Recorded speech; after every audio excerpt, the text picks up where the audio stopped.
Yes okay, so good evening to all. तो आज का लेक्चर स्टार्ट करते हैं।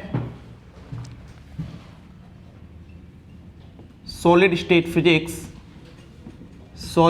फिजिक्स एंड लेक्चर आपके पास में है 3, ठीक है। और ये क्रिस्टलोग्राफी का लास्ट लेक्चर है। इसके बाद में तुम्हारा जो है लैटिस वाइब्रेशन स्टार्ट हो जाएगा, ठीक है। तो प्रीवियस 2 लेक्चर में अपन ने क्रिस्टलोग्राफी की बात की थी और उसके अंदर अपने जस्ट बेसिक चीज़ें देखी। क्रिस्टल स्ट्रक्चर्स में सिंपल क्यूबिक, बीसीसी, एफसीसी, किसका तुम्हारे पास कोऑर्डिनेशन नंबर क्या होता है, पैकिंग फ्रैक्शन दोनों के फॉर्म में है ना, बार्क में दोनों में आता है तुम्हारे पास में। सिंपल क्यूबिक का अगर तुम्हें याद है 52% होता है तो आपको π/6 भी याद होना चाहिए, ठीक है। आपको एफसीसी का 74% याद है तो आपको पाई के फॉर्म में भी π/3√2 ये भी याद होना चाहिए आपको, ठीक है।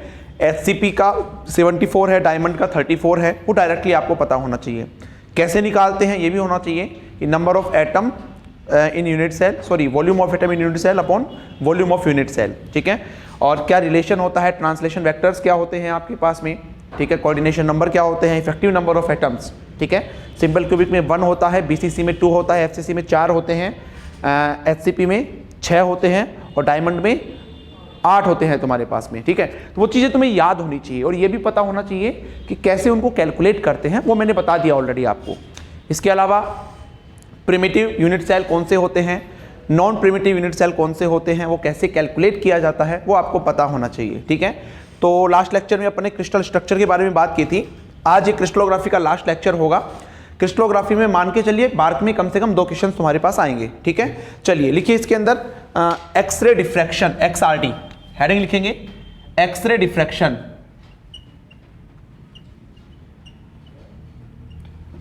Okay, that is XRD। तो अभी अपन देखो ये इंटरव्यू के लिए बहुत अच्छा टॉपिक है XRD, है ना, यहाँ से क्वेश्चंस पूछते हैं, तो अभी अपन उसकी बात नहीं करेंगे। मैंने पहले बोला है BARC में जिसने कोर्स परचेज किया है उनको इंटरव्यू क्लासेस भी प्रोवाइड की जाएगी, ठीक है। उनको टेस्ट सीरीज भी प्रोवाइड की जाएगी, वो सब बात की बातें हैं। यहाँ पे अभी अपन पहला काम कर रहे हैं, एक बार एग्जाम क्वालिफाई करना, ठीक है। तो उसी पर्पज से पढ़ेंगे। तो एक्सरे डिफ्रैक्शन से क्वेश्चन आने के चांसेस भी ज़्यादा हैं, तो इसके लिए लिख लो पहले कुछ चीज़ें लिख लो कि एक्सरे आर इलेक्ट्रोमैग्नेटिक वेव और वेरी शॉर्ट वेवलेंथ। लिखिए X-rays are electromagnetic wave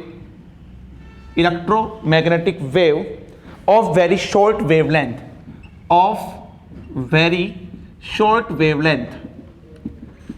wavelength, okay.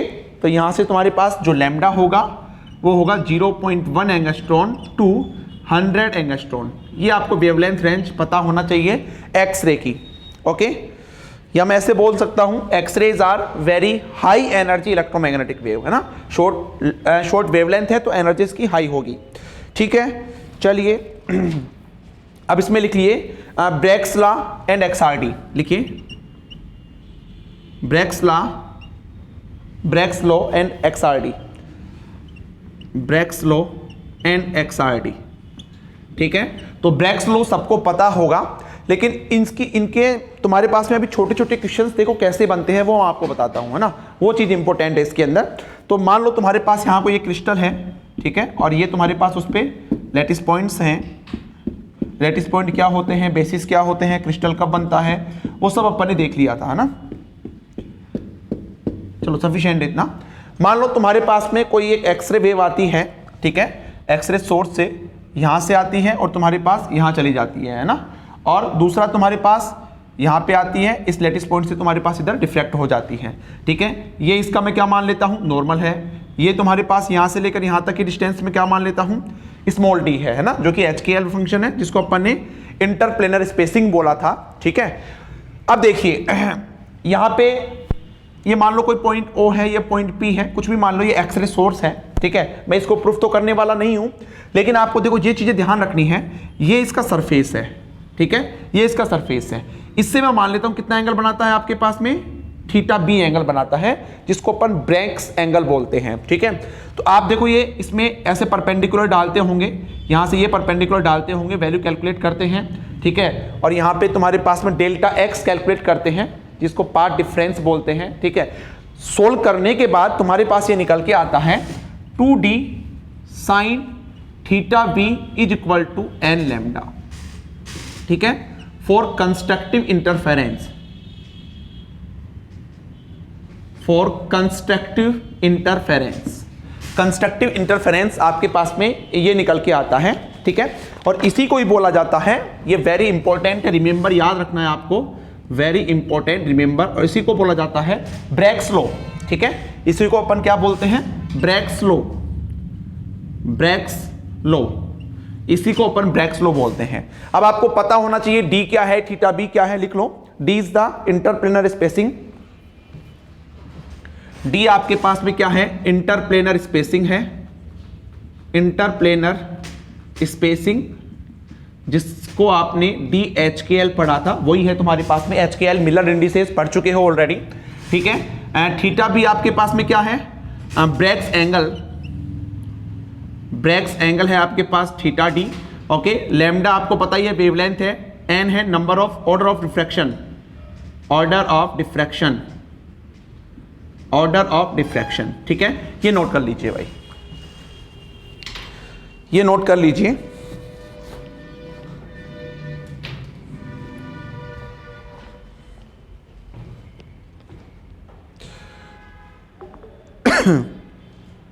और नेक्स्ट लिखिए इसके अंदर,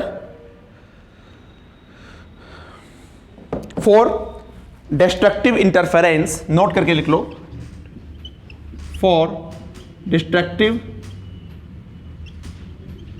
इंटरफेरेंस आपके पास क्या होगा, 2D sine theta B is equal to N lambda by 2।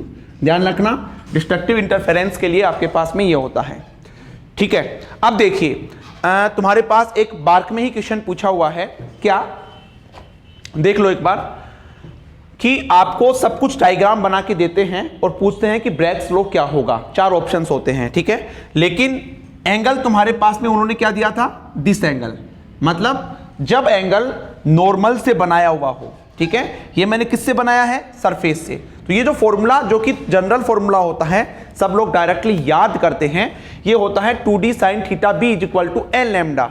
ये किसका एंगल होता है, थीटा बी, सरफेस से एंगल होता है। लेकिन जब आपके पास थीटा हो, ठीक है, तो उस केस में ब्रेग्स लॉ क्या होता है वो देखिए, तो लिख लीजिए Bragg's law in terms of normal angle, ये नॉर्मल से बना रहा है इसलिए इसको नॉर्मल एंगल बोलते हैं। Bragg's law, Bragg's law in terms of normal angle, मैं यहां पे थीटा लिख देता हूं, in terms of normal angle, okay. तो नॉर्मल एंगल देखेंगे इससे, तो देखो भाई तुम्हारे पास में ये कितना आ जाएगा, तुम्हारे पास टोटल 90 है, तो ये कितना बचेगा, 90 माइनस थीटा भी, तो ये आपके पास में आ जाएगा 2D cos theta is equal to N lambda, ठीक है भाई। थीटा बी की वैल्यू रखोगे ना, थीटा बी की वैल्यू क्या होगी तुम्हारे पास में, 90 माइनस थीटा, तो यहां पे जब 90 माइनस थीटा रखोगे तो साइन 90 माइनस थीटा क्या हो जाएगा, कोस थीटा, ठीक है। तो ये आपको याद रखना है, रिमेंबर, इंपॉर्टेंट है।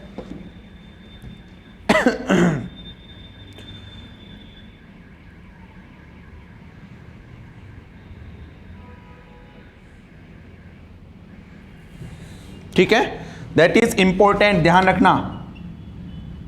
और यहां पे जो थीटा है उसको क्या बोलते हैं, नॉर्मल एंगल। एंगल कहां से बनाता है तुम्हारे पास, नॉर्मल से, नॉर्मल से एंगल बनाता है।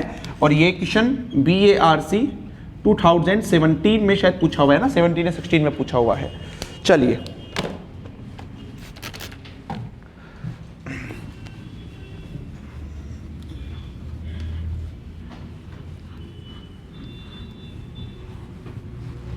नेक्स्ट लिखिए। अब देखो ठीक है, मैंने एक बार डायग्राम हटा दिया, ठीक है, लेकिन मैं दोबारा बना दूंगा यहां पे, क्योंकि अभी एक और क्वेश्चन बनता है इससे। नेक्स्ट लिखिए इसके अंदर, डिफ्रैक्शन एंगल एंड ब्रेग्स, लिखो diffraction angle, diffraction angle and Bragg's angle, Bragg's angle, diffraction angle and Bragg's angle, ठीक है। तो डिफ्रैक्शन एंगल को थीटा डी से रिप्रेजेंट करते हैं, ब्रेग्स एंगल को थीटा बी से रिप्रेजेंट करते हैं, ठीक है। समझिएगा यहां पे, ये तुम्हारे पास ऐसे कुछ डायग्राम था, ठीक है, ये ज़्यादा बनाने की जरूरत नहीं है। ये तुम्हारे पास इससे डिफ्रैक्ट होता था और यहां पे तुम्हारे पास ये डिफ्रैक्ट होता था, ठीक है, ऐसे ही था तुम्हारे पास। ठीक है, अब देखिए समझिएगा भाई इसको, है ना। ये तुम्हारे पास ऐसे नॉर्मल था, यहां तुम्हारे पास क्या था, ये सरफेस से ये कितना था तुम्हारे पास, थीटा बी। ठीक है, अगर मैं इसको और इंक्रीज करता हूं तो देखो इंसिडेंट तुम्हारे पास ऐसे हुई है तो ऐसे जानी चाहिए थी। ठीक है, तो ये एंगल कितना होगा, इसके सामने वाला एंगल है थीटा बी होगा तुम्हारे पास। कैलकुलेट करोगे तो ये एंगल भी तुम्हारे पास कितना निकल के आएगा, थीटा बी। ठीक है, आपको पूछ रहा है डिफ्रैक्शन कितना हुआ, तो इंसिडेंट से देखेंगे ना वो, तो डिफ्रैक्शन इंसिडेंट से कितना डिफ्रैक्ट हुआ है, मतलब आपको ये एंगल पूछ रहा है थीटा डी। ठीक है, तो बताइए थीटा डी कितना हो जाएगा, diffraction angle, diffraction angle theta D is equal to 2 theta B. तो थीटा डी, तो यहां से मैं क्या लिख सकता हूं, theta D is equal to 2, देखो यहां से थीटा बी क्या लिख सकता हूं, एन लैम्डा अपॉन, ये नहीं ये वाला। ठीक है, जनरली कंस्ट्रक्टिव वाला देखते हैं अपन, तो क्या हो जाएगा, theta B is equal to N lambda upon 2d sine inverse में, तो क्या हो जाएगा देखिए 2 sine inverse N lambda upon 2d। ठीक है, this is the diffraction angle. ठीक है, तो ये पूछ सकते हैं एग्जाम्स में, क्योंकि स्टूडेंट्स जनरली ब्रैक्स एंगल पूछते हैं ना, ब्रैक्स एंगल ही पढ़ के आते हैं और वो यही सोचते हैं कि ब्रैक्स एंगल पूछा जाएगा, लेकिन हो सकता है एग्जाम में तुम्हारे पास में डिफ्रैक्शन एंगल पूछा जाए। ओके, इंपॉर्टेंट है, चाहे आप बार की बात करें चाहे आप गेट की बात करें, इंपॉर्टेंट है, नोट कर लीजिए। नेक्स्ट लिखेंगे इसके अंदर,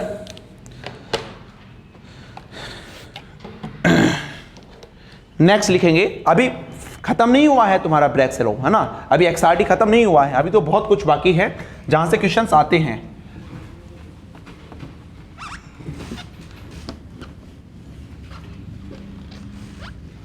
तुम्हारा अप्रैल में बार का एग्जाम होगा। ठीक है, और उससे पहले जो है अपन पूरे 9 के 9 सब्जेक्ट्स कंप्लीट कर लेंगे।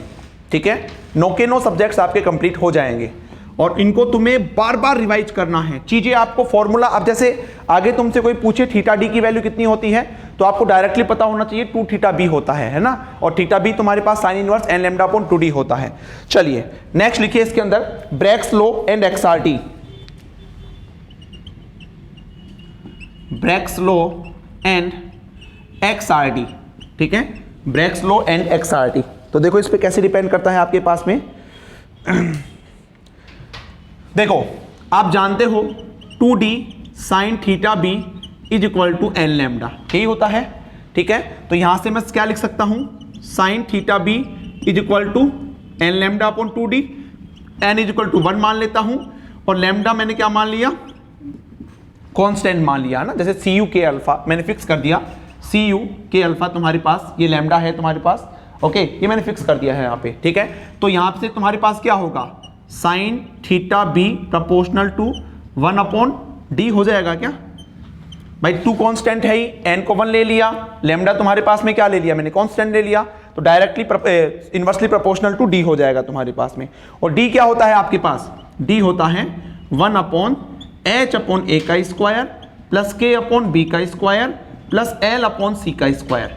ये आपके पास क्या होता है, देखिए डी होता है ना, इंटरप्लेनर स्पेसिंग। अगर ए बराबर सी बराबर ए बराबर बी इज इक्वल टू सी मान लेता हूं मैं, मतलब किसके लिए होता है, ये क्यूबिक के लिए होता है ना, a is equal to b is equal to c ले लेता हूं क्यूबिक के लिए, तो तुम्हारे पास यहां से जो निकल के आएगा वो ये निकल के आएगा, sine theta B is proportional to H square plus के square plus L square under root. ये नोट कर लीजिएगा।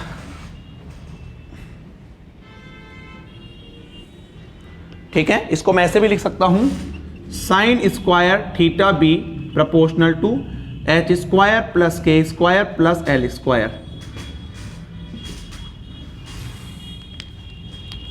आपको रिमेंबर याद रखना है, और ये क्या बताता है, peak of the position, peak of position, position का पीक क्या होगा, पीक का पोजीशन क्या होगा, ये आपको बताता है ना, पीक का पोजीशन क्या होगा ये आपको बताता है। फॉर एग्जांपल जैसे आपके पास में इंटेंसिटी, ये जो कर्व ड्रॉ होता है ना, क्रिस्टल स्ट्रक्चर को पहचानने के लिए वो generally intensity I and 2 theta B के बीच में कर्व ड्रॉ होता है ना, 2 थीटा बी के बीच में कर्व ड्रॉ होता है। और मान लो तुम्हारे पास पीक कुछ इस तरह से मिल रही है,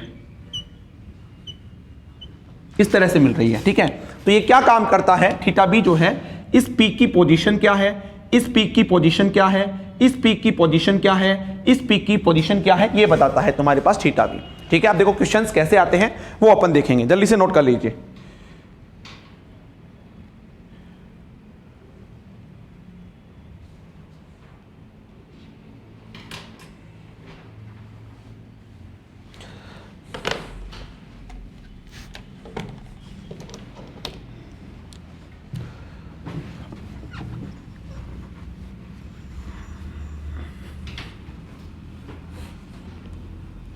ठीक है, जैसे देखो आपके पास एक क्वेश्चन है आपके पास, फॉर द प्लेन, आपके पास प्लेन है, लिखिए फॉर द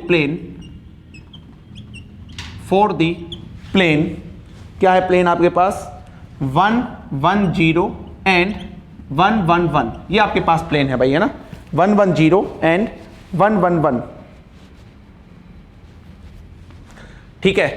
तो अब तुम्हारे पास मान लो मैं आई और 2 थीटा के बीच में कर्व ड्रॉ करता हूं, ठीक है, और तुम्हारे पास कुछ इस तरह से निकल के आता है कर्व, एक ये पीक है और एक तुम्हारे पास ये पीक है, ठीक है।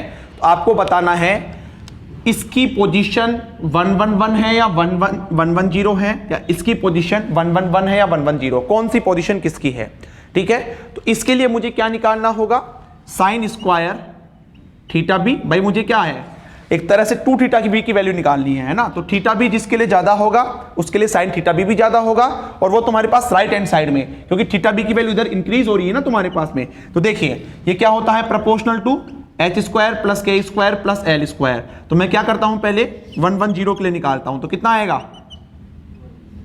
हैं 2 आ जाएगा, और 1 1 1 के लिए कितना आएगा तुम्हारे पास में 3 आ जाएगा। तो किसके लिए ज्यादा है, इसके लिए, तो इसकी पोजीशन क्या होगी 1 1 1, ठीक है, ये कोमा नहीं लगाते हैं, और इसकी पोजीशन क्या होगी आपके पास में 1 1 0, ठीक है। अब हाइट भी देखो किसकी हाइट ज्यादा होगी, हो सकता है ना भाई तुम बोलो कि सर ऐसा भी तो कर्व बन सकता है, ये ऐसा भी तो बन सकता है ना, लेकिन ये नहीं बनेगा, ऐसा क्यों अभी देखेंगे अपन, ठीक है।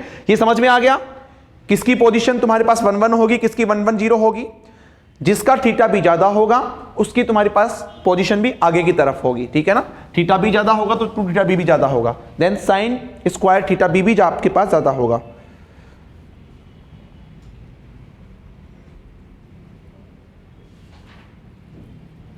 एक चीज नोट करके लिख लो, इसमें एक चीज नोट करके लिखेंगे। अच्छा, अब तुम्हारे पास ये आ गया 1 1 0, अगर तुम्हारे पास ये आता 1 बार 1 0 1 आता, तो क्या इसकी पीक की पोजीशन चेंज हो जाती, नहीं होती ना, सेम ही होती तुम्हारे पास अगर ऐसे आ जाता 1 बार 0 1, तो क्या चेंज होती तुम्हारे पास, नहीं होती। 1 बार का मतलब है -1, ठीक है, तो भी तुम्हारे पास पीक की पोजीशन सेम ही रहती, ठीक है। तो एक नोट करके लिख लीजिए, all planes having similar HKL, all planes having similar HKL will give XRD peak at same position, will give XRD peak at same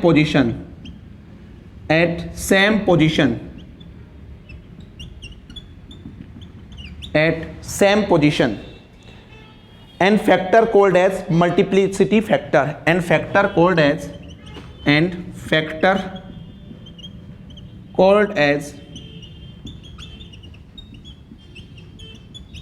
multiplicity factor, and factor called as multiplicity factor।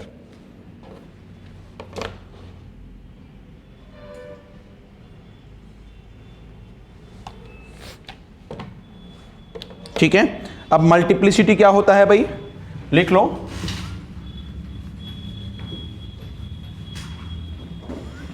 जो multiplicity factor होता है लिखो, that is equal to multiplicity factor, जिसके लिए multiplicity factor ज्यादा होगा उसकी intensity ज्यादा होगी, उसकी पीक ज्यादा होगी, ठीक है। लिख लीजिए मल्टीप्लिसिटी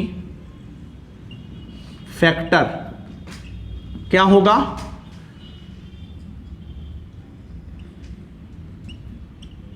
मल्टीप्लिसिटी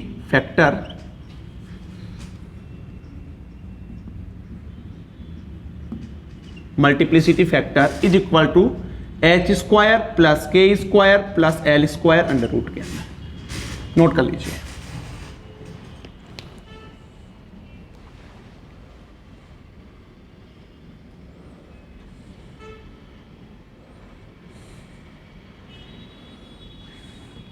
ठीक है, और ये भी नोट करके लिख लीजिएगा, I proportional to H square plus के square plus L square that is proportional to multiplication factor, multiplication factor. ठीक है, मल्टीप्लीकेशन फैक्टर नोट कर लीजिए।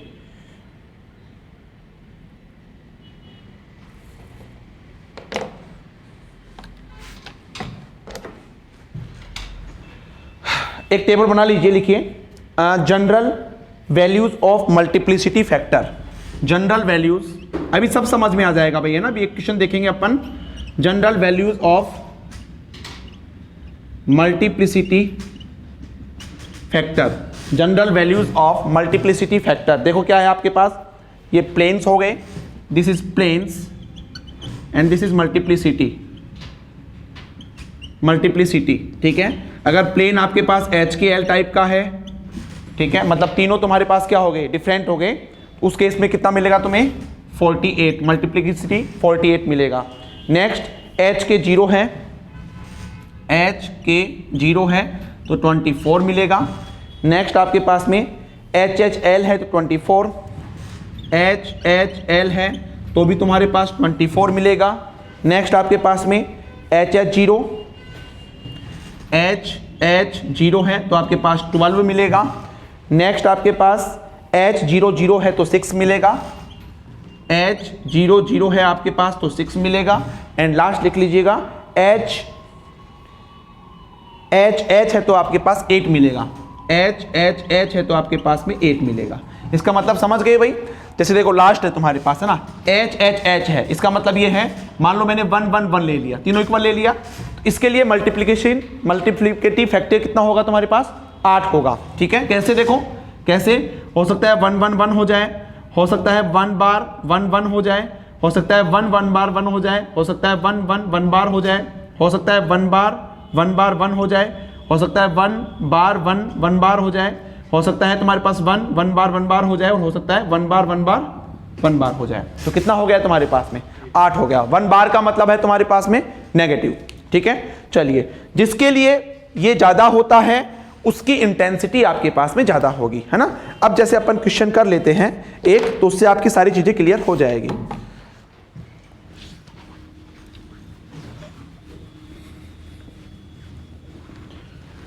इतना कर लोगे, XRD से बाहर क्वेश्चन नहीं जाएगा ना, इससे बाहर तुम्हारे पास क्वेश्चन नहीं बनेगा। लिख लीजिए इसके अंदर,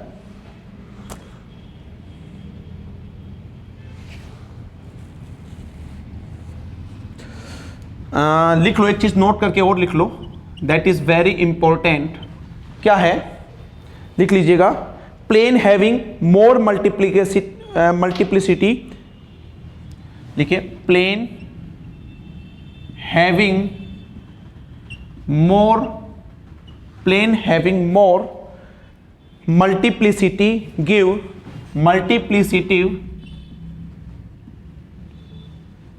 give more intense। ठीक है, जितनी ज्यादा मल्टीप्लिसिटी होगी उतना ज्यादा वो क्या होगा, इंटेंस होगा।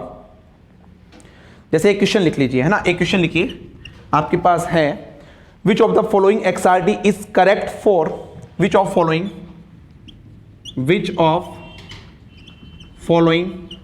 XRD is correct।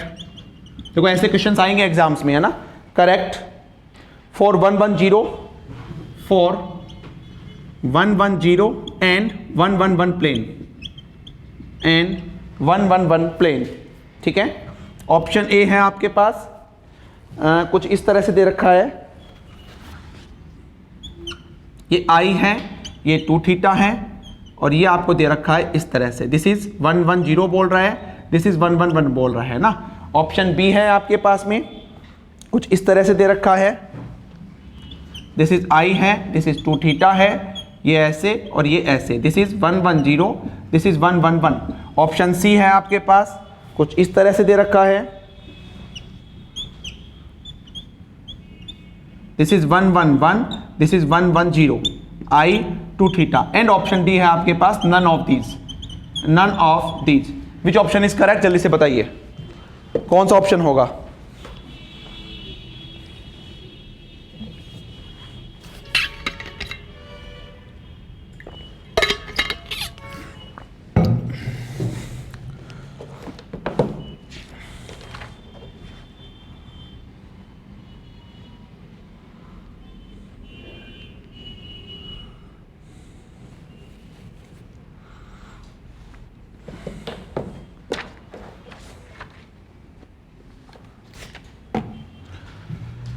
यस सभी लोग ऑप्शन बी बता रहे हैं, वेरी गुड। देखते हैं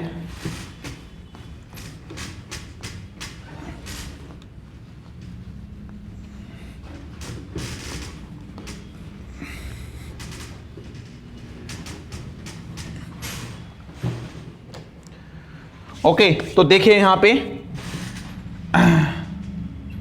सॉल्यूशन करते हैं ना।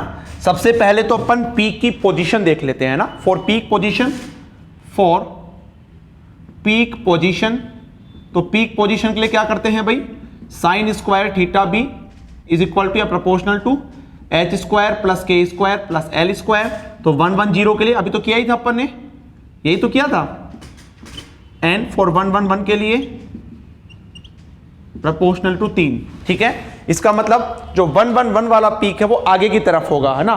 तो इसका मतलब तुम्हारे पास ये सही हो सकता है, ये भी सही हो सकता है। क्या ये सही हो सकता है? ये देखो पीछे की तरफ आ रहा है 111, तो ये नहीं हो सकता तुम्हारे पास में, है ना। तो ए और बी में से या फिर डी तुम्हारे पास हो सकता है, नन ऑफ दीज हो। नाउ अब क्या चेक करें, मल्टीप्लिसिटी, ठीक है। मतलब इंटेंसिटी चेक करने के लिए मल्टीप्लिसिटी से चेक करेंगे। तो आपको बताओ मुझे जल्दी से, 110 के लिए कितना आता है मल्टीप्लिसिटी? एच 0 के लिए, एच 0 के लिए मल्टीप्लिसिटी कितना आता है? 12 आता है, ठीक है। और 111 के लिए, एच के लिए 8। जिसके लिए मल्टीप्लिसिटी ज्यादा होगा उसके लिए इंटेंसिटी भी आपके पास क्या होगी? इंटेंसिटी भी क्या होगा? ज्यादा होगा, मोर इंटेंस होगा। इसका मतलब 110 की पीक तुम्हारे पास मोर इंटेंस होनी चाहिए। 110 की देखो ज्यादा इंटेंस है ऊपर की तरफ, इसकी तुम्हारे पास कम इंटेंस है। Option B. ऑप्शन ए में 111 की पीक ज्यादा इंटेंस दे रखी है, मतलब ये ऑप्शन नहीं होगा, ठीक है। तो option B is the correct answer. आते हैं ऐसे क्वेश्चंस, ध्यान रखना पूछे जा सकते हैं एग्जाम में।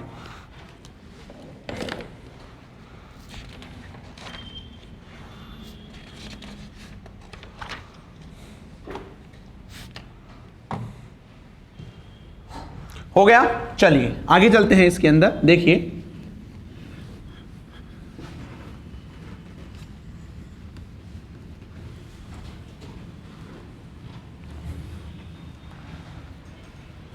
लिखिए इसके अंदर देखो, कब तुम्हारे पास में रिफ्लेक्शन होगा, कब रिफ्लेक्शन नहीं होगा, ठीक है। तो उसके लिए सिलेक्शन रूल्स हैं, वो मैं आपको बता चुका हूं। एक बार दोबारा लिख लीजिए, क्योंकि मैं यहां पे एक स्ट्रक्चर फैक्टर होता है ना, और एक तुम्हारे पास में एटॉमिक स्कैटरिंग फैक्टर होता है, वो अलग से नहीं पढ़ाऊंगा मैं, ठीक है। उनके रिजल्ट्स क्या निकल के आते हैं वो मैं यहां पे लिख रहा हूं। तो लिख लीजिए एक बार सिलेक्शन रूल्स, लिख लीजिए सिलेक्शन रूल्स।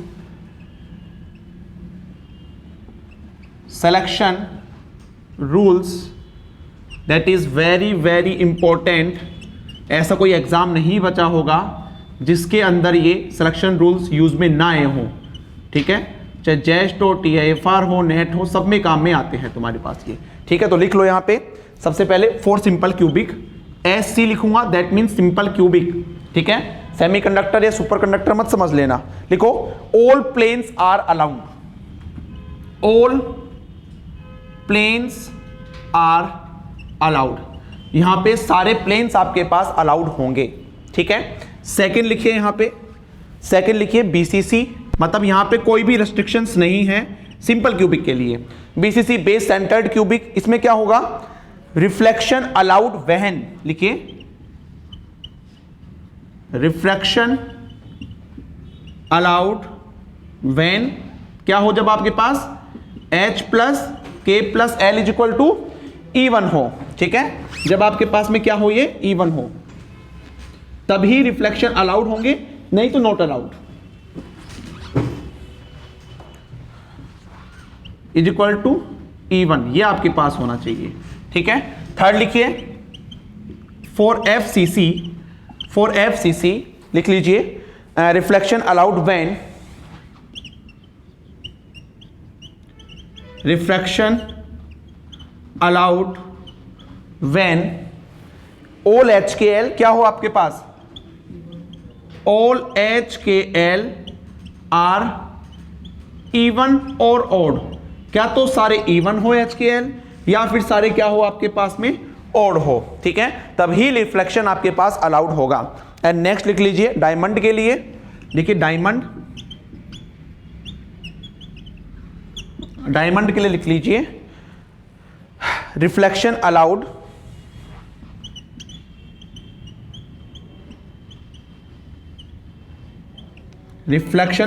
कब होगा रिफ्लेक्शन अलाउड, पहला लिखो ऑल HKL क्या हो, ओड हो, ऑल HKL ओड हो, और ऑल HKL आपके पास क्या हो, ऑल HKL इवन हो एंड डिवाइडेड बाय 4 हो, ठीक है। तो ये कुछ सिलेक्शन रूल्स हैं, आपको ध्यान रखने हैं, हर एग्जाम्स में पूछे जाते हैं, है ना, हर एग्जाम्स में पूछे जाते हैं।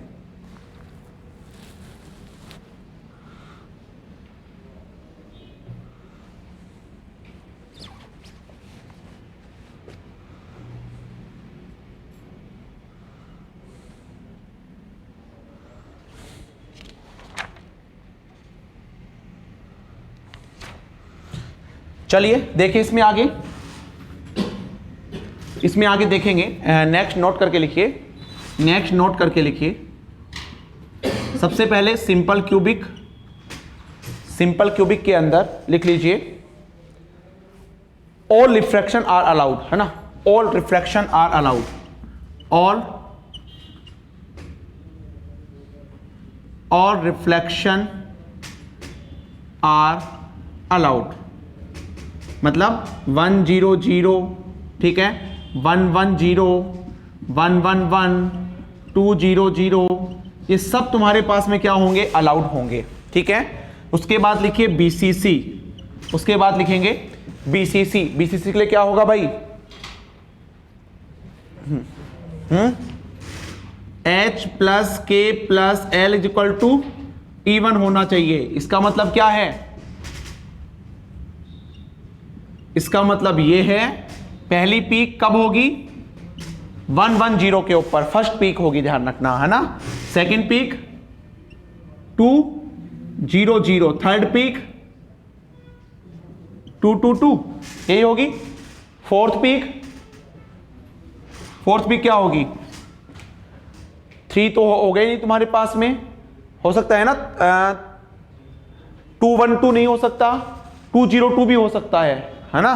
तो यहां पे एक काम करो, इससे पहले तुम्हारे पास क्या आएगा, 202 आएगा और उसके बाद 222 हो जाएगा, ठीक है, ये तुम्हारे पास आ जाएगा भाई ऐसे, है ना। तो कहने का मतलब एक चीज नोट करके लिख लो कि फर्स्ट पीक ऑफ BCC, ध्यान रखना, पूछ ले एग्जाम के अंदर, फर्स्ट पीक ऑफ BCC कहां मिलेगी, 110 के ऊपर, ठीक है, 110 के ऊपर first peak of BCC, okay, note कर लीजिएगा। ऐसे अपन FCC के लिए देखते हैं। देखो ये तुम्हारे पास 211 पे भी तो होगा और उसके बाद तुम्हारे पास 220 पे होगा, है ना, ऐसे चलेगा। 211 पे भी होगा ना, सम तुम्हारे पास इवन आना चाहिए, है ना, तीनों का। नेक्स्ट FCC के लिए देखिए भाई, FCC के लिए क्या होना चाहिए, ऑल HKL इवन और ऑड, ठीक है। तो बताइए पहली पीक कहां पे होगी, 111 पे, दूसरी पीक 200 पे, ठीक है, तीसरी पीक तीसरी पीक कहां पे होगी? 311, 222, 220 भी तो होगा, 220, 222 ये चलेगा। तो फर्स्ट पीक ऑफ पीसीसी कहां पे होगी? फर्स्ट पीक ऑफ एफसीसी कहां पे होगी? 111 पे, है ना। इंपॉर्टेंट है ये चीज, ध्यान रखना, फर्स्ट पीक ऑफ दिस।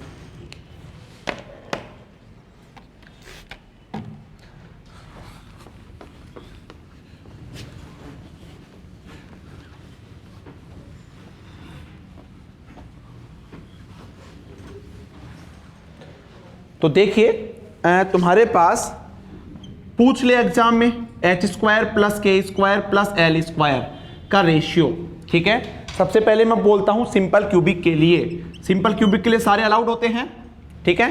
तो देखो 100 स्क्वायर करेंगे तुम्हारे पास ये आ जाएगा 1:2:3:4:5 चलता रहेगा, ऐसे ही आएगा ना, चेक कर लो वहां से। नेक्स्ट तुम्हारे पास क्या होगा? बीसीसी। तो बीसीसी में क्या होगा आपके पास में? 2:4:6:8 ये चलता रहेगा। नेक्स्ट देखिए एफसीसी, जो कि मोस्ट इंपॉर्टेंट है, लिख लो 3, 4, 8, 11, 12। देखो यहां से 3 आएगा, square plus square plus square करेंगे तो यहां से 4 आएगा, यहां से 8 आएगा, ठीक है। तो ऐसे पूछ सकता है ना, एफसीसी के अंदर तुम्हारे पास h² plus k² plus l² के लिए कौन सी वैल्यू एब्सेंट रहेगी? Which value is absent for FCC for h² plus k² plus l²? Option दे देगा 3, 4, 5, 8। तो 5 एब्सेंट रहता है तुम्हारे पास में, है ना। तो यही तुम्हारे पास प्रेजेंट रहेंगे वहां पे। तो ऐसे क्वेश्चंस कैसे भी बना सकता है भाई, है ना, क्वेश्चन कैसे भी बना सकते हैं।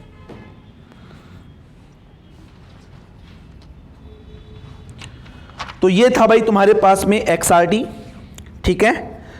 तो इसके एक दो क्वेश्चंस कर लेते हैं अपन, एक दो क्वेश्चंस बना लेते हैं और उसके बाद में फिर आगे चलते हैं, ठीक है। आगे अपन पढ़ेंगे इसके अंदर रेसिप्रोकल लेटिस, और फिर इसी के साथ तुम्हारा जो है जो क्रिस्टलोग्राफी वाला पार्ट है वो फिनिश हो जाएगा।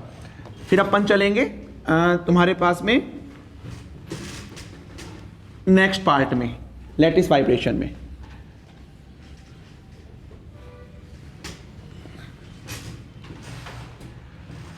हो गया?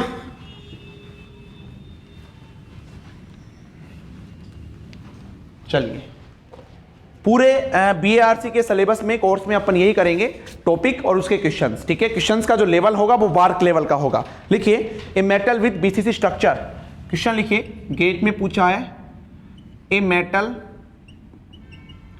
With BCC structure shows the first diffraction peak, shows first diffraction peak, that means smallest angle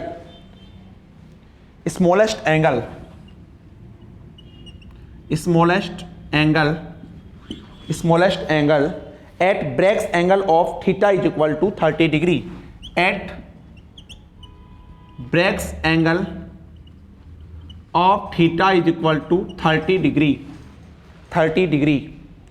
The wavelength of X-ray used is, the wavelength of X-ray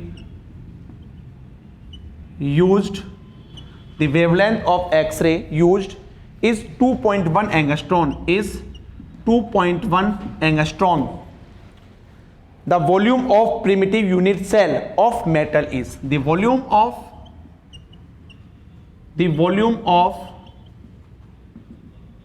primitive unit cell of metal is, option A लिखेंगे। Option A है आपके पास 26.2 angstrom की power cube. Next लिखिए 13.1, ठीक है, same unit है। Option सी लिखिए 9.3, 4.6, 9.3 और 4.6। आपके पास 1 से 1.5 मिनट है, आप जल्दी से करके देखिए इसको, अप्रोच कर पाते हो या नहीं कर पाते हो।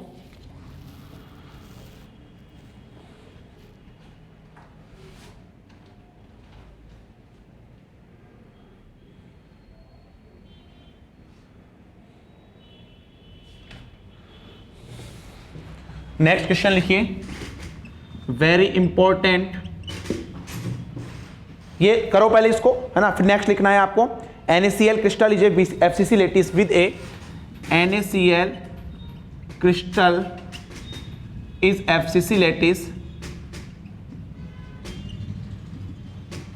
with a FCC lattice with a basis consisting of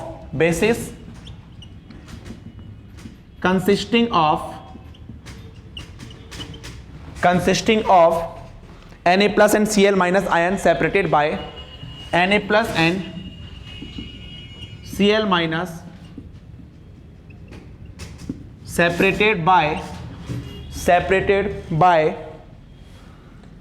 half body diagonal of a unit cube, half body diagonal of a unit cube, which of the plane corresponding to the Miller indices, which of the plane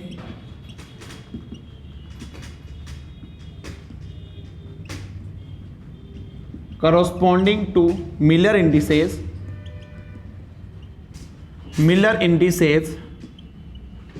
which of the plane corresponding to Miller indices given below will not give rise will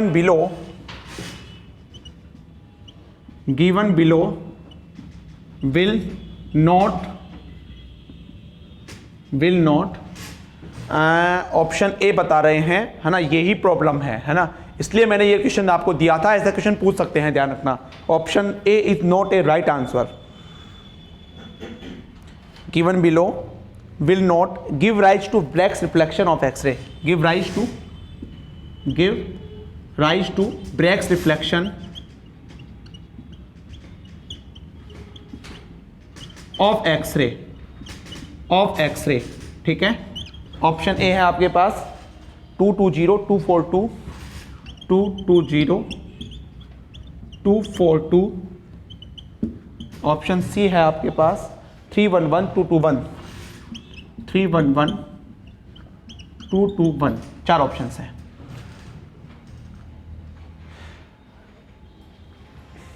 ठीक है, देखो भाई, इधर देखो ध्यान से। The volume of primitive unit cell, ठीक है, आपको क्या दे रखा है, आपको कौन सी स्ट्रक्चर है, बीसीसी, ठीक है। तो बीसीसी के लिए आपने वॉल्यूम ऑफ प्रिमिटिव सेल पढ़ा है, क्रिस्टल स्ट्रक्चर में बता रखा है मैंने। वॉल्यूम ऑफ प्रिमिटिव सेल कितना होता है भाई, A³/2, ध्यान रखना, ठीक है। तो तुम्हें यह निकालना है इक्वेशन नंबर 1। अब ए कहां से निकलेगा, ए कैसे निकालोगे भाई, तुम्हें ए भी तो निकालना पड़ेगा ना। ए कैसे निकालोगे, ए आ जाएगा, उसका क्यूब कर देंगे, /2 आंसर आ जाएगा। ए कैसे निकालोगे, तो देखो ए निकालने का तरीका ये है, आपके पास D = कितना होता है, interplanar spacing A/h² + k² + l², ये लिख सकता हूं यहां पे, ठीक है। क्यों, क्योंकि बीसीसी एक क्यूबिक होता है, एफसीसी भी क्यूबिक होता है और सिंपल क्यूबिक भी क्यूबिक होता है, ठीक है। तो ये लिख सकता हूं मैं यहां पे, दिस इज DHKL, ठीक है। क्या तुम्हें डी दे रखा है, यहां पे नहीं दे रखा है, तो फिर डी कैसे निकालेंगे। अच्छा, HKL की वैल्यू कितनी लोगे भाई, HKL की वैल्यू 110, ठीक है। देखो इधर HKL तुम्हें नहीं दे रखा है, लेकिन ये बोल रखा है first peak, shows first peak या फिर स्मॉलेस्ट एंगल, ठीक है। तो फॉर बीसीसी फर्स्ट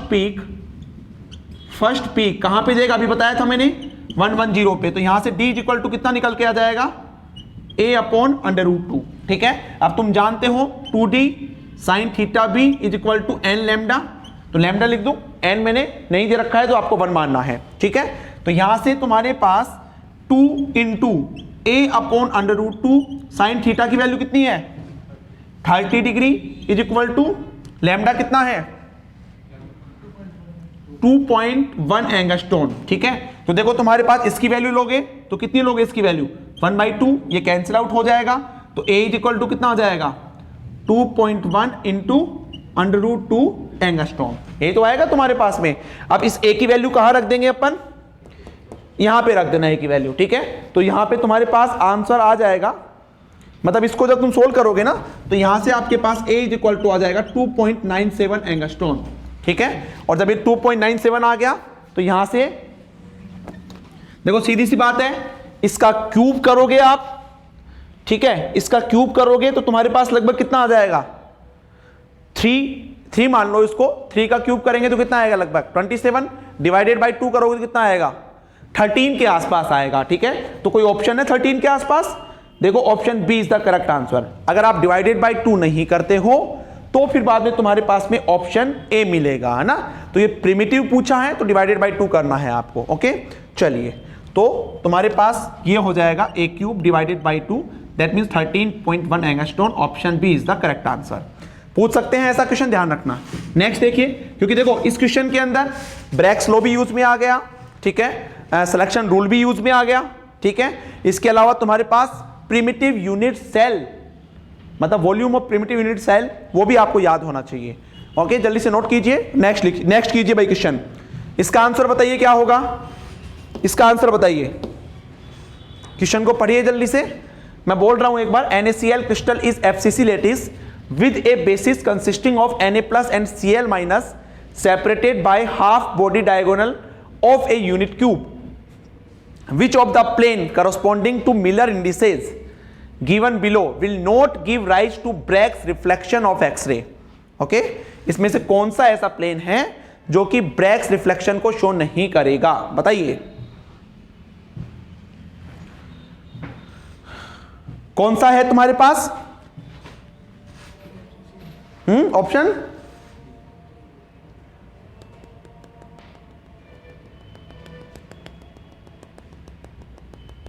कौन सा स्ट्रक्चर है ये, हैं?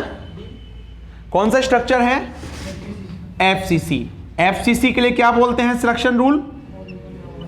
सिलेक्शन रूल FCC के लिए आपके पास क्या होता है, ऑल इवन और ऑल ओड, यही होना चाहिए आपको।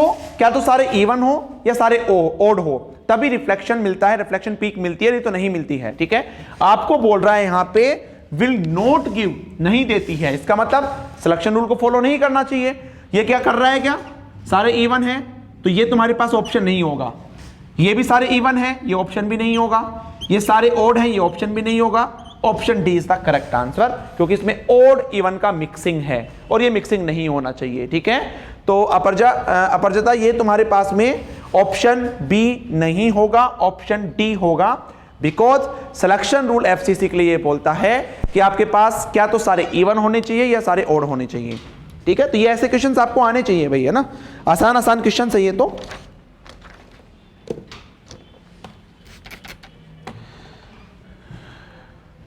क्लियर है ये दोनों क्वेश्चन सबके, एक बार जल्दी से कमेंट करके बता दीजिए ऑनलाइन वाले स्टूडेंट्स, ठीक है। जल्दी से कमेंट करके बता दीजिए ये दोनों क्वेश्चंस क्लियर है ना, या कोई कंफ्यूजन हो तो पूछ लो। Yes, very good.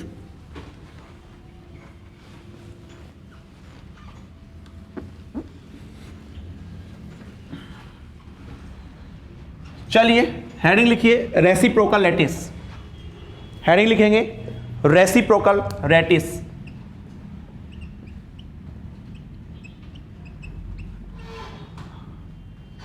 Reciprocal lattice,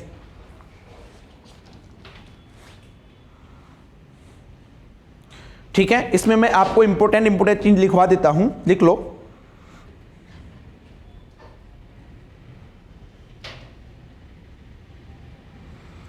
पहली चीज, एक होता है डायरेक्ट लैटिस जो कि ABC होते हैं तुम्हारे पास, एक होता है रेसिप्रोकल लैटिस, ठीक है। तो लिखो डायरेक्ट लैटिस। डायरेक्ट लैटिस जो होते हैं वो डिफाइंड होते हैं कहां पे, पोजीशन स्पेस में, जो कि जनरली होता है, ठीक है।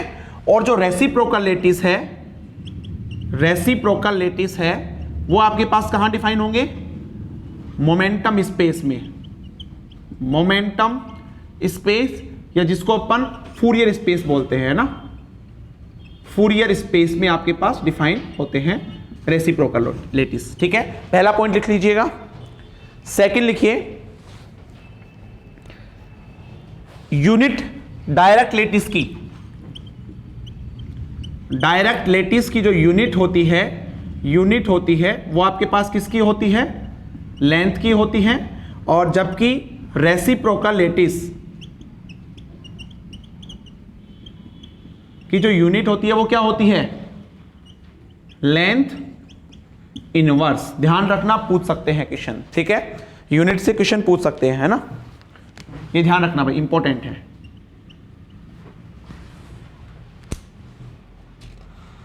चलिए अब लिखिए इसके अंदर,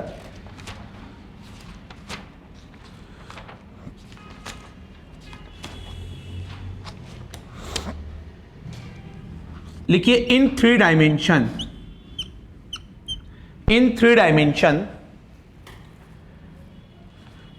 आपके पास जो ए स्टार होता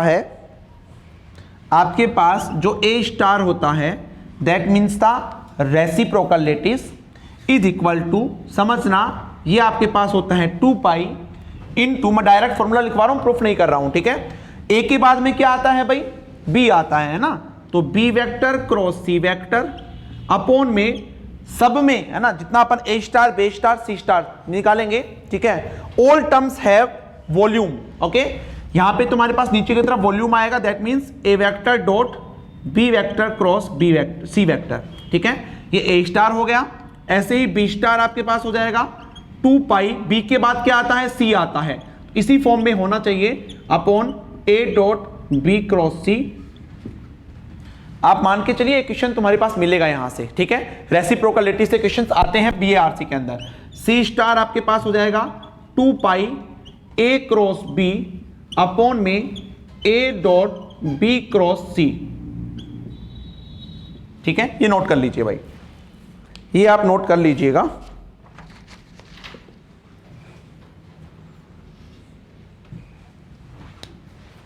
ठीक है, यहां पे मोड लगा देना वॉल्यूम के,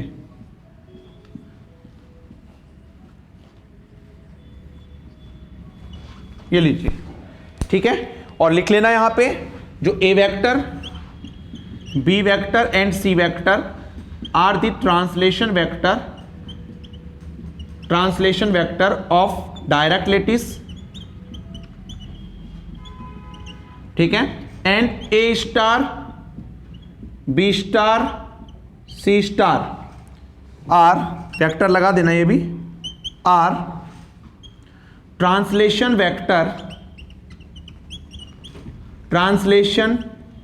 वेक्टर इन रेसिप्रोकल लेटिस या ऑफ रेसिप्रोकल लेटिस, ठीक है। डायरेक्ट क्वेश्चन आएगा, फॉर्मूला बेस्ड क्वेश्चन आएगा, ठीक है, that is very very important specially for BARC and GATE exam. काफी बार क्वेश्चन यहां से आ चुका है, नोट कर लीजिए।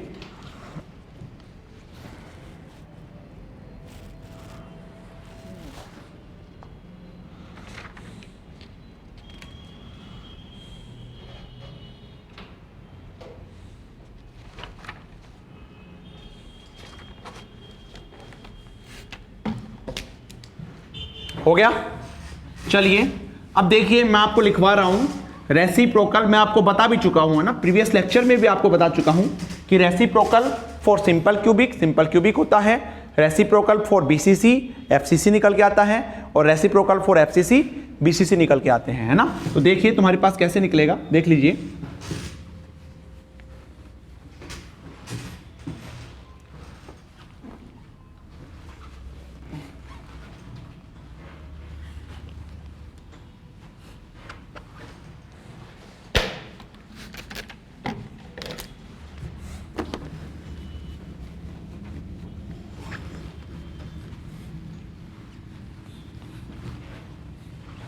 लिख लीजिए reciprocal for simple cubic, reciprocal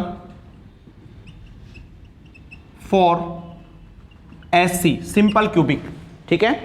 तो सिंपल क्यूबिक में ट्रांसलेशन वेक्टर लिख लीजिए, मैं आपको लिखवा चुका हूं वहां पे, a vector is equal to AI cap, b vector is equal to AJ cap, c vector is equal to AK cap, ठीक है। तो यहां से तुम्हारे पास जब A स्टार निकालोगे दैट इज 2 पाई, ठीक है, B क्रॉस C मतलब AJ cap cross AK cap upon में क्या होता है, वॉल्यूम क्या होता है इसका, ए क्यूब होता है ना, ठीक है। तो यहां पे जब सोल्व करोगे ये कैंसिल आउट हो जाएगा देखो, और ये तुम्हारे पास आ जाएगा a star is equal to 2 pi upon में ए, ठीक है, 2 पाई अपॉन में ए, जे क्रॉस के क्या होता है, आई कैप।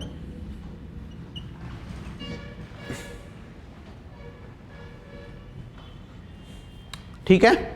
नेक्स्ट बी स्टार आपके पास क्या हो जाएगा, सेम ऐसे ही निकालना है, आपके पास हो जाएगा 2 pi upon a j cap, and c star आपके पास हो जाएगा 2 pi upon a k cap, ठीक है। तो एक लाइन लिख लीजिए नीचे, the side of cube in direct lattice, the side of cube in direct lattice is equal to a, ठीक है। यही होता है तुम्हारे पास, तभी तो उसका वॉल्यूम ए क्यूब होता है। और रेसिप्रोकल में क्या होता है, and in reciprocal side of cube कितना होगा भाई, 2 pi upon A. Side of cube क्या होगा आपके पास में, 2 पाई अपॉन ए।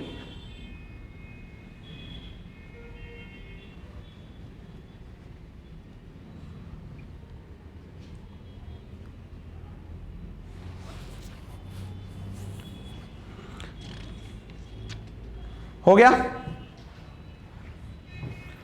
चलिए अब नेक्स्ट ऐसे ही तो लिख लेना चाहे कि reciprocal of simple cubic will be a simple cubic, है ना, of side this, of side this.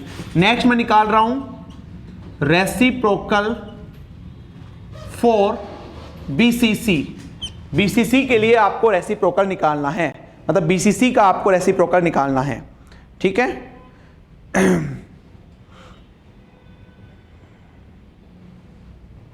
तो देखिए पहले बीसीसी के लिए तुम्हारे पास डायरेक्ट लेटिस क्या होते हैं, a vector is equal to, याद है किसी को, a by 2 i cap plus j cap minus b vector is equal to minus i cap plus j cap plus k cap a by 2, और c vector is equal to a by 2 i cap minus j cap plus k cap. तो तुम्हें क्या चाहिएगा, एक तो volume चाहिएगा, तो कितना होता है वॉल्यूम, प्रिमिटिव निकल के आता है ए क्यूब बाई 2, ठीक है।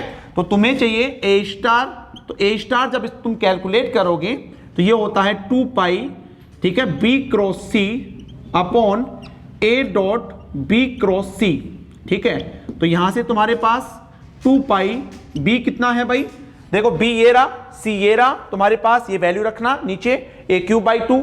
सोल्व करोगे तो ये आपके पास आ जाएगा, कितना आ जाएगा, ये आपके पास आ जाएगा जो एफसीसी का ट्रांसलेशन वेक्टर है, a by 2 i cap plus j cap के फॉर्म में आ जाएगा। लिख लो 2 pi upon a, 2 pi upon a i cap plus j cap, ठीक है। Similarly b star is equal to 2 pi upon a j cap plus k cap, and c star is equal to 2 pi upon a k cap plus i cap, ठीक है।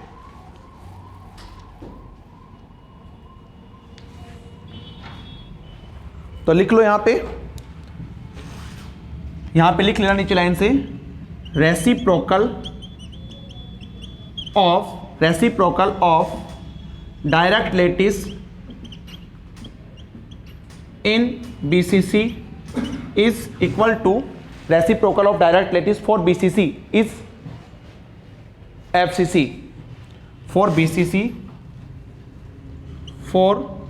BCC is FCC, ठीक है। FCC निकल के आता है, question पूछा हुआ है, ध्यान रखना है।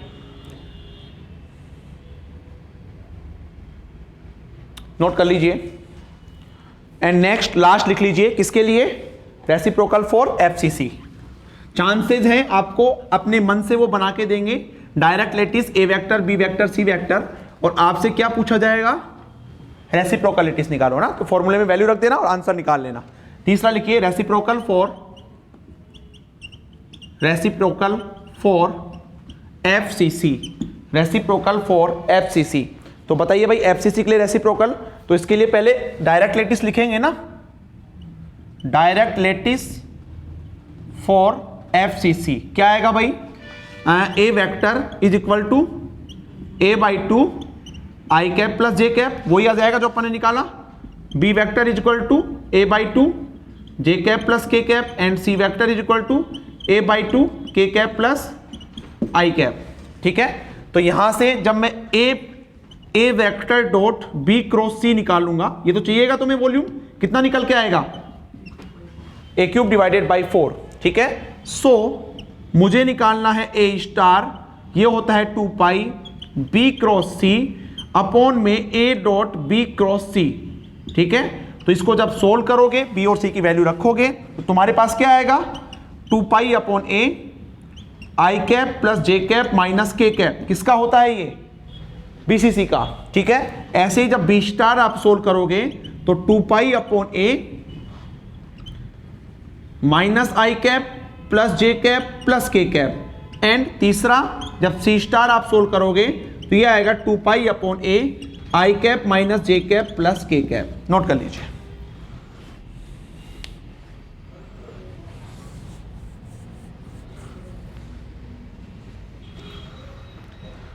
तो लिख लेना एक लाइन नीचे, reciprocal of lattice vector for FCC, reciprocal of lattice vector for FCC is क्या होगा, बीसीसी, है ना। एफसीसी का रेसिप्रोकल क्या निकल के आएगा, BCC with cube side, with cube side. ठीक है, क्यूब साइड कितना निकल के आएगा, 4 pi upon A, 4 pi upon a. ठीक है, with cube side 4 pi upon A.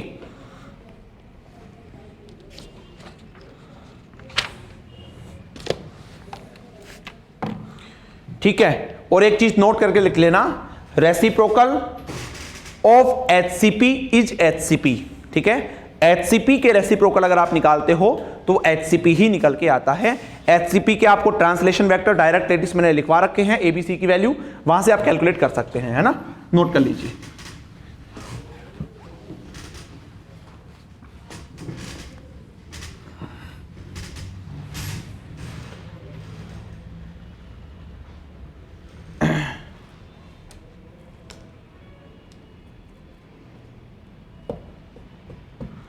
Sir BCC की भी साइड तुम्हारे पास 4 पाई ए होगी, निकाल लेना भाई बीसीसी के लिए, है ना। देखना वहां से 2 पाई अपॉन ए निकलेगी शायद।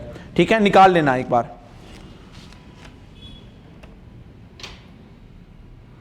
वो सिंपल क्यूबिक का था, बीसीसी के एक बार देखना भाई साइड क्यूब कितना निकलेगा, निकाला किसी ने, अभी देख के बता देंगे भाई मेघना भी। ठीक है, देख के बता देंगे। चलिए नेक्स्ट लिखिए। अच्छा एक चीज नोट करके लिख लेना, reciprocal of HCP is HCP. ठीक है, एचसीपी का रेसिप्रोकल एचसीपी होता है, सिंपल क्यूबिक का सिंपल क्यूबिक होता है, बीसीसी का एफसीसी होता है और एफसीसी का बीसीसी होता है। ठीक है, बोल देगा which of the following option is correct for the direct lattice and reciprocal lattice, और ऐसे करके 4 ऑप्शन आपको दे सकते हैं। अब एक क्वेश्चन गेट में आया हुआ है, हो सकता है वही क्वेश्चन बार्क में पूछा जाए या उस टाइप का क्वेश्चन बार्क में पूछा जाए। ठीक है, तो वो लिख लो जल्दी से।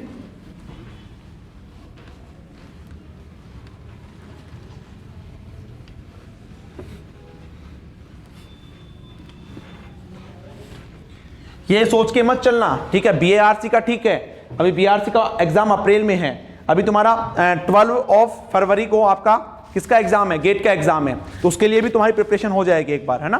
तो लिखिए जल्दी से क्वेश्चन, गेट में पूछा हुआ है, क्या है, the real space primitive unit vectors, the real space primitive unit vector, primitive unit vector are a1 is equal to are a1 is equal to a i cap, ठीक है, a x cap, sorry a x cap लिख लो, एक ही बात है वैसे तो, a x cap, and a2 is equal to, and a2 vector is equal to a by two x cap plus a by two x cap plus √3 y cap, x cap plus √3 y cap. The reciprocal space unit vectors, the reciprocal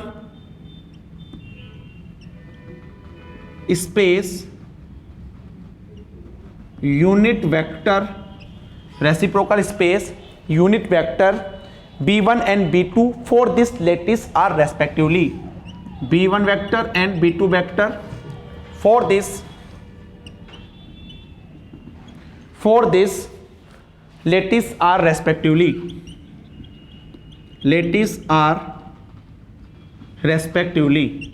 option A है आपके पास 2 pi upon a x cap minus y cap upon में under root 3। Option B है आपके पास, sorry इसके अंदर and दूसरा, ये तो b1 हो गया, दूसरा 4 pi upon a root 3, 4 pi upon a under root 3, ठीक है। और ये है आपके पास वाई कैप। ऑप्शन बी है आपके पास 2 pi upon a x cap plus y cap upon under root 3 and ये तुम्हारे पास सेम है। ऑप्शन सी है आपके पास 2 pi upon a root 3 x cap and ये आपके पास है 4 pi upon a x cap upon under root 3 y cap and option D है आपके पास 2 pi upon a root 3 x cap and 4 pi upon a x cap upon root 3 y cap, x cap upon under root 3 minus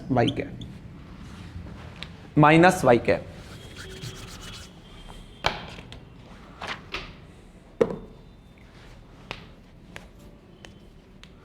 अब देखो आपने तो 3 dimension के लिए पढ़ा है, अब इसने दे दिया 2 डायमेंशन के लिए, ठीक है। तो आपको कोई भी प्रॉब्लम नहीं है, आपको क्या करना है, जो आपको नहीं दे रखा है उसको आपको यूनिट वेक्टर मान के चलना है ना।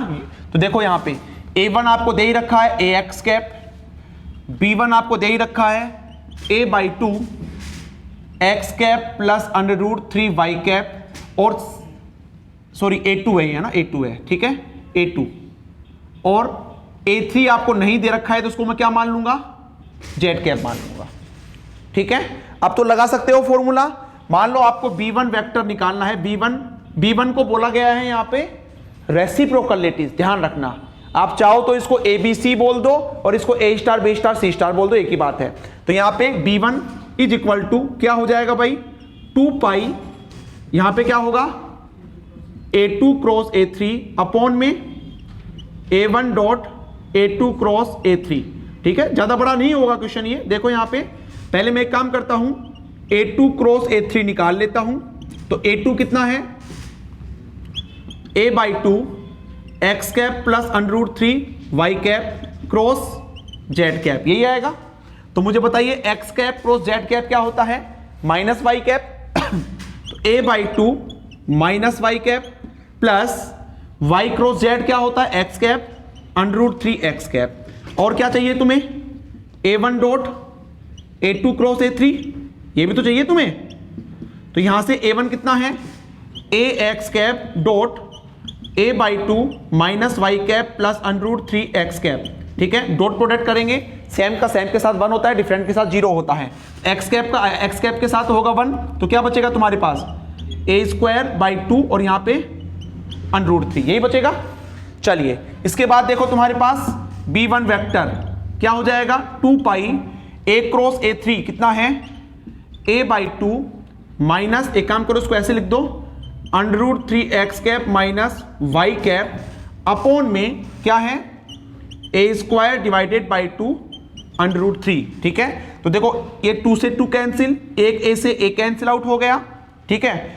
और ऑप्शन देखो किस फॉर्म में दे रखे हैं, बाई रूट 3 के फॉर्म में दे रखे हैं ना। तो एक काम करो, अंडर रूट 3 यहां से कॉमन ले लो, अंडर रूट 3 कॉमन लेंगे तो रूट 3 से रूट 3 कैंसिल आउट हो जाएगा। तो यहां तुम्हारे पास क्या बचेगा, 2 पाई अपॉन में a, देखो 2 पाई अपॉन में a, रूट 3 से रूट 3 कैंसिल आउट हो गया, x cap minus y cap upon under root 3, ठीक है। तो देखो ऐसा b1 वेक्टर है कहीं पे, इसमें है, इसमें नहीं है, इसमें नहीं है, इसमें नहीं है। इसका मतलब बहुत आसान हो गया, तुम्हें दूसरा वाला निकालने की जरूरत ही नहीं है। पहले वाला मैच हो रहा है b1 वेक्टर, दूसरा निकालने की जरूरत नहीं है। Option A is the correct answer. आएगा, ध्यान रखना, रेसिप्रोकल लैटिस से क्वेश्चंस आएगा का मतलब आने के चांसेस हैं, ठीक है। बार के एग्जाम में आपको ABC की वैल्यू दे देगा, और नहीं जो अगर दे रखा है, मान लो अगर 1 डायमेंशन ही देता ये और पूछता, तो बाकी दो को अपन J कैप और K कैप मान के चल लेते और उसको अपन सोल्व कर लेते। समझ रहे हो ना? तो ये अपना निकालने का तरीका है मेनली, ठीक है। तो ये है तुम्हारा पास में क्रिस्टलोग्राफी, ठीक है।